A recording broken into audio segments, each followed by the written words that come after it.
नमस्कार जोहार। मैं नवीन कुमार और आप देख रहे हैं स्टार सिटी 24 झारखंड बिहार। हालांकि मैं भी गिरिडीह ज़िले के अंतर्गत गिरिडीह में मैं मौजूद हूं और आपको बताते चले कि इन दिनों लगातार झारखंड में लोकसभा चुनाव को लेकर के काफ़ी सरगर्मी छाया हुआ है। इसी मामले को लेकर के आज हम मौजूद हैं गांडे विधानसभा के पूर्व विधायक जयप्रकाश वर्मा जी के पास में और उनसे हम जानेंगे क्या कुछ कहेंगे। जी सर, सबसे पहले आपको हमारे स्टार सिटी 24 झारखंड बिहार में स्वागत है। जी आपको भी और आपके तमाम श्रोताओं को मेरा प्रणाम, नमस्कार, जोहार, आदाब। अगर जितनी बात कही जाए तो लोकसभा चुनाव को लेकर के क्या कुछ तैयारी है?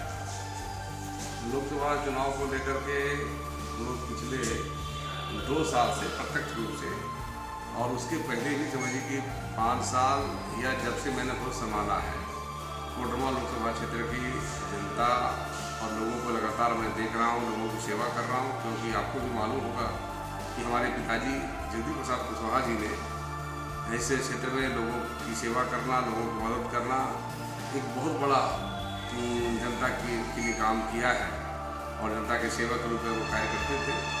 तो जहाँ तक मैं बहुत पुराने विषयों पर नहीं जाना चाहता, परंतु मैं आपको बताना चाहता हूँ कि पिछले 2 साल से मैं झारखंड मुक्ति मोर्चा में शामिल हुआ और शामिल मैंने अपने आप से नहीं हुआ जी। यहाँ के मुख्यमंत्री हेमंत सोरेन जी ने मुझे आमंत्रण किया, बुलाया और कहा कि भाई कोडरमा लोकसभा क्षेत्र में झारखंड की आवाज़ कोई बन सकता है तो आप बन सकते हैं। आपको विधानसभा के अंदर आपकी क्षमता, आपकी योग्यता, आपकी तमाम चीज़ों को हमने देखा है जी। और मुझे पूरा विश्वास है कि आप कोडरमा लोकसभा से प्रतिनिधित्व करते हुए झारखंड की आवाज़ भारतीय पार्लियामेंट में बनेंगे।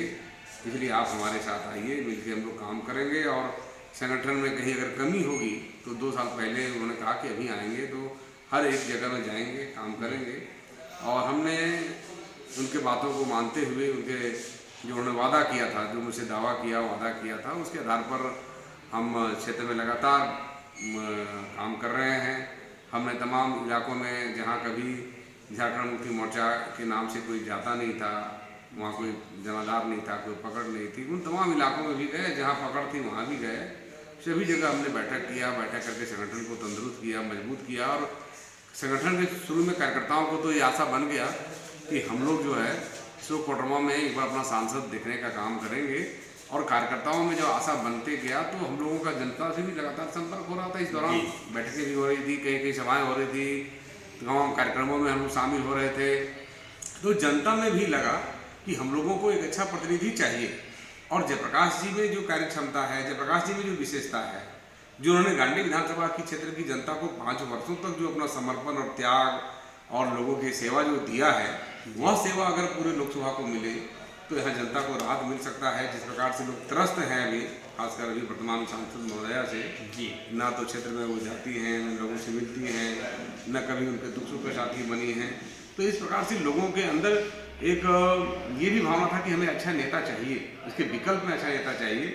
और जब हम लगातार संपर्क किए तो लोगों को लगा कि भाई ये व्यक्ति सबसे अच्छा व्यक्ति है और ये व्यक्ति चुनाव मैदान में आएगा तो हम लोग इसको जिता के भेजेंगे। और मुझे भी लगा कि भाई हेमंत बाबू ने वादा किया है और इस दौरान भी हम लोग हेमंत सोरेन जी से लगातार मिलते भी रहे हैं, बात करते रहे, तो हर बार वो बोलते भी रहे हैं कि आपका बहुत मेहनत हो रहा है, जनता आपको चाह रही है, सारा रिपोर्टिंग है और हमने जो वादा किया है इस वादा को हम पूरा करेंगे। और मुझे भी अभी भी पूरा विश्वास है कि भाई हेमंत सोरेन शिबू सोरेन जी के बेटे हैं, दिशुम गुरु, जिन्होंने आंदोलन किया, संघर्ष किया, वो परिश्रम, संघर्ष, मेहनत को जानते हैं, मेहनत के बल पर झारखंड राज्य का निर्माण कराया, उसके ये बेटे हैं और इस झारखंड राज्य में मुख्यमंत्री रहे हैं। वो कभी भी झुकते नहीं हैं। उन्होंने जेल जाना मंजूर कर लिया परंतु झुकना मंजूर नहीं किया। जैसा कि भारतीय जनता पार्टी उन्हें ऑफर दे रही थी तो झुकना मंजूर नहीं किया। जैसा कि भारतीय जनता पार्टी उन्हें ऑफर दे रही थी कि आप हमारे साथ आ जाइए, हम जेल नहीं ले जाएंगे। और मैं ये भी बता दूं कि हेमंत बाबू को जो जेल में डाला गया है वो झूठी मनगढ़ंत कहानी बना के डाला गया है, कोई सत्यता नहीं, कोई प्रमाण नहीं है। और हेमंत बाबू ने कहा कि नहीं, हम झुकने वाले नहीं हैं, हम डटने वाले हैं, हम जनता के लिए काम करते हैं, जनता के सेवक हैं, हम सच्चे प्रहरी हैं, इसीलिए हम झुकेंगे नहीं, हम जेल जाएंगे पर झुकेंगे नहीं। तो ऐसा व्यक्ति जिस व्यक्ति में ऐसा जज्बा हो, कुछ करने का जज्बा हो, जो नीडर हो, डरपोक ना हो, तो ऐसा व्यक्ति कभी भी अपने वादा से नहीं मुकर सकता है। ये मुझे विश्वास है, और जब मुझे विश्वास है तो आज कोडरमा की 21 लाख जनता जो मुझे सांसद के रूप में देख रही है, वह जनता भी समझ रही है कि हेमंत बाबू अपने वादा से मुकरेंगे नहीं, वादा को पूरा करेंगे और जयप्रकाश वर्मा को झारखंड मुक्ति मोर्चा का प्रत्याशी बना करके मैदान में उतारेंगे और जनता अपना मत दे करके इन्हें सांसद बनाएगी। एक ऐसा ही माहौल है। जी, अगर यदि अभी बात कही जाए तो काफ़ी ट्वीट भी आ रहा है कि माले की तरफ से लोकसभा में सीट मिलने वाला है, तो इसमें आप क्या कुछ कहेंगे? अभी आपने कल देखा होगा जी कि माले ने अपने प्रत्याशियों की सूची जारी की है। जी तो ये माले ने अपना जारी किया है, उसमें कोडरमा से विनोद सिंह का नाम उसने दिया है, जी। परंतु ये माले का है प्रत्याशी, ये गठबंधन का प्रत्याशी नहीं है, इंडिया गठबंधन का प्रत्याशी नहीं है। तो अभी फिलहाल किनको इंडिया गठबंधन अभी फिलहाल किसको चुनाव में उतारेगी? तो वही कहा कि हम इंडिया गठबंधन अभी लगातार मंथन कर रही है और इंडिया गठबंधन के सबसे बड़े नेता है कि झारखंड मुक्ति मोर्चा में सबसे बड़े नेता और जो पार्टी जिसे चलती है वो हेमंत बाबू से चलती है। हेमंत सोरेन जी के साथ उनकी विचारधारा से चलती है, उनके सहमति से सारा कुछ होता है और वही सब कुछ करते सर्वोपरि वही है। और हेमंत बाबू ने ही मुझसे वादा किया और उससे वादा किया, वादा करने के बाद मैंने आपको बताया अभी भी कि मैंने लगातार परिश्रम किया है। मैं ऐसा व्यक्ति रहा हूँ, मैं तो अपने मुँह से कर रहा हूँ, फिर ये सच्चाई है कि पूरे भारत में कोई भी ऐसा प्रत्याशी नहीं होगा कि जो मैंने 2 साल लगातार सुबह 8 बजे से 12 बजे तक जनता के बीच में हो, जनता का काम भी कर रहा हो, समस्या का समाधान भी कर रहा हो, संगठन का भी निर्माण कर रहा हो।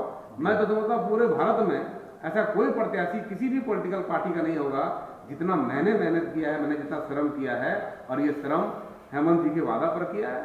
और मुझे पूरा विश्वास है कि हेमंत जी इन बातों को समझ रहे हैं और समझते हुए कोडरमा लोकसभा से झारखंड मुक्ति मोर्चा का जो चुनाव चिन्ह है, तीर धनुष का सिंबल मुझे देंगे और मैं यहाँ पर चुनाव लड़ करके जनता के आकांक्षाओं को पूरा करूँगा, जनता की समस्याओं का समाधान करूँगा और जनता का मित्रवत बन करके, जनता का साथी बन करके, दोस्त बन करके, मैंने जिस प्रकार से गांडे में जनता के साथ काम किया है, पूरे कोडरमा लोकसभा क्षेत्र की जनता के लिए सेवक बनकर काम करूँगा।